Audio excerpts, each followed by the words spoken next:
Hello, Nancy here, and today I want to show you how to work a one color brioche swatch. If you're interested in trying this for yourself, just go out to my website, Knitting with Nancy Wynn, and go to the downloads and just print out the pattern. It also has some other information that might be helpful for you if you want to understand brioche a little more. This was done with an Italian cast on and a bind up, and let's see how it's done. Okay, I've done a few rows on this. As I said, I did an Italian cast on, but that's not really necessary. You can use any cast on to create brioche. You do have to keep in mind that you need it to be loose so that it can support the looseness of the fabric brioche creates. And you also want to make sure that you immediately do your setup row accordingly to create the brioche. You just can't cast on and say, oh, it's brioche. No, you have to set it up accordingly. It's not difficult, but you have to put yarn overs into your fabric to make it a brioche swatch. So here's how we're going to start this one. I've already set up a selvage stitch on this, so you'll see when we get to the end of the row what I mean by that. So this one we start out knitting through the back loop of the first stitch. Okay.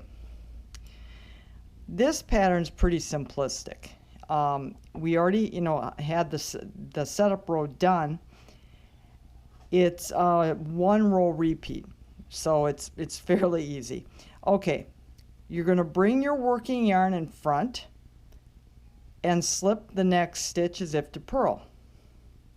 The next stitch is a bark. That's a brioche knit, and how I know that is there is my yarn over next to that stitch, and it must always be worked together. You cannot knit the yarn over and leave off the knit stitch or the purl stitch, whatever it may be. They must be worked as if they were one. So we're going to do that. Okay, then we're going to slip, and then we're going to bark. Okay, and then notice how the yarn over works its way nicely along the side of the stitch. For an English knitter, bring your working yarn forward. You're going to slip the stitch. Okay. Then on this pattern, you can go right into your knit stitch. Then bring your yarn around to the back, wrap it around your needle.